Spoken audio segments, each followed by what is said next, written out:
오늘은 1987년 6월 민주항쟁과 민주주의의 발전에 대해서 같이 공부해 보겠습니다. 전두환 정부 때의 헌법 개정, 즉 7년 단임제에 의해서 선거인단에 의한 간선제는 사실상 신군부 출신들이 권력을 계속해서 독점하겠다는 뜻과 같았습니다. 이에 민주화운동 진영에서는 대통령 직선제 시행을 위한 헌법 개정을 요구하였습니다. 그러나 전두환 정부는 여기에 대해서 강경 대응으로 일관했습니다. 특히 정부의 강경 진압 과정에서 당시 서울대학생 박종철이 고문으로 사망하는 사건도 발생했습니다. 정부에서는 이에 대해 사건을 은폐하고 기존 헌법을 고수하겠다는 4.13 호헌 조치를 발표했지만 당시 국민들은 호헌 조치에 대해서 더욱 반발했습니다. 시민들은 호헌철폐를 요구하는 시위를 계속해서 이어갔고 이 과정에서 연세대학생 이한열이 경찰의 최루탄을 맞고 사망하는 사건도 발생했습니다. 시위는 1987년 6월 10일 날 절정에 달했습니다. 이날 60국민대회가 있었고 이후 전국 각지에서 매일 시위가 이어져 갔습니다. 결국 전두환 정부는 여당 대통령 후보인 노태우를 통해서 대통령 직선제 개헌을 수용하는 6.29 민주화 선언을 발표하였습니다. 이제 대통령 임기가 5년 단임, 대통령 직선제 선출 등 오늘날 헌법의 내용이 담긴 개헌이 발표되었던 것입니다. 1987년 6.29 선언 이후 13대 대통령 선거에서는 신군부 출신인 노태우가 대통령에 당선되었습니다.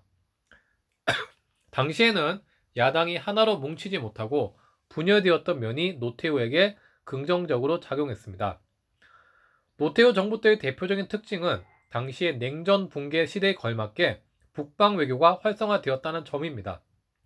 88 서울 올림픽에서는 소련, 동독, 중국 같은 사회주의 국가들이 대거 참여하게 되었고 노태우 정부는 소련, 중국 등과도 외교를 맺게 되었습니다.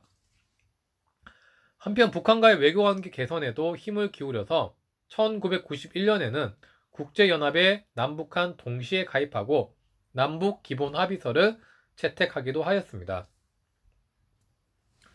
노태우 정부가 끝나고 1992년에는 김영삼 정부가 들어섰습니다. 이때에는 5.16 군사정변 이후에 32년 만에 민간인 출신이 대통령이 된 점이 특징이었습니다. 김영삼 정부 때는 금융실명제, 고위공직자 재산 등록 등을 통해서 부정부패 척결을 위해서 노력하였고 지방자치제를 전면 시행하기도 하였습니다. 그러나 김영삼 정부 때 우리나라는 외환위기를 맞이해서 나라의 경제가 어려워지는 상황도 겪게 되었습니다. 이어서 김대중 정부 때는 외환위기 극복을 위한 강도 높은 구조조정을 추진하고 북한에게는 햇볕 정책을 추진해서 오랫동안의 남북 대립을 해소하고자 하였습니다. 특히 2000년에는 처음으로 남북 정상회담이 열리고 6.15 남북 공동선언이 발표되기도 하였습니다. 87년 6월 민주항쟁과 이후의 정치 역사에 대해서 같이 공부해 보았습니다. 6월 민주항쟁 이후 현재까지 대통령은 5년 단임제로 운영되고 있습니다.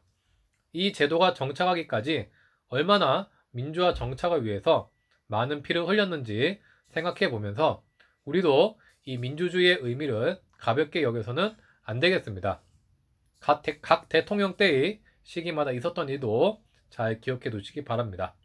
네, 이렇게 수업 마치겠습니다. 다음 시간에 뵙도록 하겠습니다. 수고하셨습니다.